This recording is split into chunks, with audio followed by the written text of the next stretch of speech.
ඒකනේ වැටකොළු මල් 4ක් අරගෙන ගිය කෙනා පුදන්න කලින් මැරිලා දෙව්ලොව ඉපදුනේ ඒකාත්මික වුණා සෑයත් එක්ක. එයාට ගොනා ඇවිල්ලා අනිනකොට එයාගේ හිත තිබ්බේ ඇඟේ නෙවෙයි සෑයේ. බුදුරජාණන් වහන්සේ ළඟ හිත තිබ්බේ විමානවත්තු කියවන්නකෝ. මා කැලේ යනකොට පැරණි ගරා වැටුණ සෑයක් දැකලා අනේ මේ ශාස්ත්‍රුන් වහන්සේගේ ධාතු සෑයයි. අන්න හිත කියන්නේ දෙතෙන්න.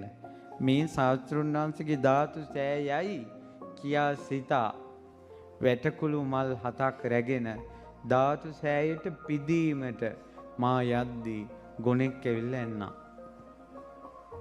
එතනම මැරුණා දෙව්ලොව. හිත ඒකාත්මික කළා තිබ්බේ. ඔය හිත ඒකාත්මික කරගෙන කරන වන්දනාව බුදුන් වඳින අයගෙන් 100ට ඉතාම සුළු ප්‍රමාණයකට විතරයි කරන්න පුළුවන්. මිනිසුන්ගේ හිත විසිරිලා තියෙන. මිනිසුන්ගේ හිත ගොඩාක් විසිරිලා තියෙන.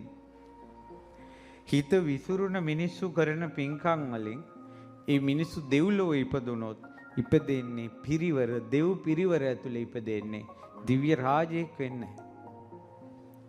විසිරුණ හිතෙන් පින් කරපොමු. ඒකාත්මික කරලා පිනක් කරනකොට එයා තමයි දිව්‍ය විමානයේ ප්‍රධානියා. එයා තවක් කෙනෙක් යටතේ නෙවෙයි ඉන්නේ. දෙව් පිරිවරේ ඉපදුන ගමන් තමන්ගේ ඩියුටියෙන් බැහැරව යන්න බෑ. අපි කියමු දිව්‍ය රාජ්‍යයේ දොරටුවේ දොරටු පාලකයෙක් වෙලා ඉපදුනේ. දිව්‍ය දොරටු පාලක.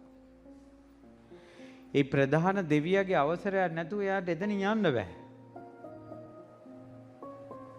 එතකොට එයාට කැමති විදියට රුවන්වැලිසෑය වඳින්න බෑ. කැමති විදියට බුදුරජාණන් වහන්සේ ළඟට යන්න බෑ. සක්දෙවිඳුගේ විමානයේ දිව්‍යාංගනාව ඉඳලා තියෙනවා බුදුරජාණන් වහන්සේ දැකලා නැති. සක්දෙවිඳුගේ විමානයේ දිව්‍යාංගනාව ඉඳලා තියෙනවා බුදුරජාණන් වහන්සේ දැකලා නැති. හේතුව පිරිවරේ ඉපදුනේ. සමහර අයට සීමා ඉක්මවා යන්න බෑ. රුක් දේවතාවෝ වෙලා ඉපදිනවා. එයාගේ සීමාවෙන් එළියට යන්න බෑ. හේතුව මනුස්ස ලෝකයේ පින්කම් කරනකොට ගෞරවය අඩු වෙලා විසුරුන හිතෙන් කරලා. ඉතින් ඒ නිසා අර හිතක් හොඳට තුනුරුවන්ට කෙරෙහි ශක්තිමත් කරන එක ඒකාත්මික කරන එක පුදුම බලවත් දෙයක්. ඉතින් ඒක පුළුවන් නම් මේ කියපු මේ අනුශාසනාව පොඩි දෙයක් නෙවෙයි.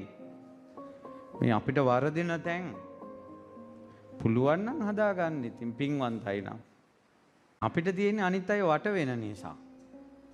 නැත්නම් පූජාවක් ගත්තම හිතන්න ගන්නවා අර මිනිස්සු ඇවිල්ලා වඳිනවා, කතා කරනවා, පිටිපස්සෙන් එනවා, ජීවමානව දැක්කලු,